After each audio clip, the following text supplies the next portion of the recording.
Hello, my name is Sam Atkinson. I'm a second-year medical student at the OSU College of Osteopathic Medicine of the Cherokee Nation. Today I'll be presenting on functional impairment in MI and stroke survivors.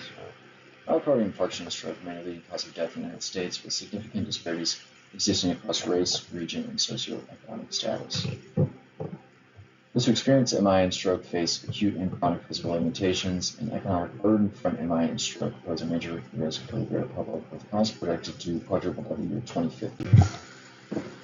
Our objective was to assess the prevalence of physical limitations among U.S. survivors of MI and stroke and examine the role of socioeconomic factors in relation to these functional limitations.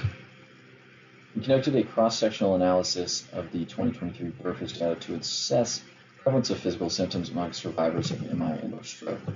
Individuals who said yes or no to having a prior MI and/or stroke were included, and those who completed all sociodemographic modules, physical difficulties, cognitive decline, and social determinants of health were included. Individuals with incomplete or unsure responses were excluded from our study.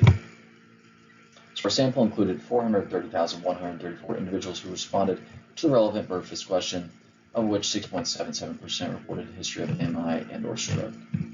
As illustrated by Figure 1 on the left, risk of experiencing a stroke or MI varies widely by age, race, education, and rurality.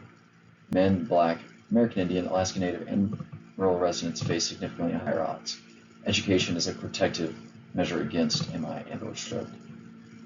As illustrated by Figure 2 on the right, survivors of MI or stroke were significantly more likely to report difficulty concentrating, remembering, or making decisions due to a previous condition, serious difficulty climbing and walking stairs, dressing or bathing, and performing errands alone.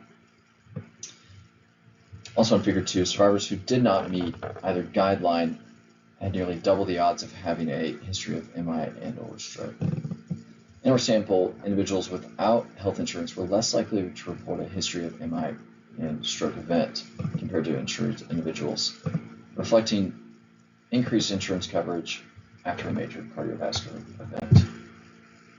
So, conclusion: survivors of MI and stroke experience greater physical and cognitive limitations compared to those who don't experience a cardiovascular event. Substantial disparities exist across race, education level, rurality, and access to transportation. This highlights the need for increased equity in rehabilitation and prevention of these events. CVD survivors face much greater risk of physical and cognitive impairment. Public health care gaps exist across race, rurality, education, and social determinants of health. Curative policies and interventions are needed to expand preventive and rehabilitative programs in rural and underserved communities in order to improve access and address disparities.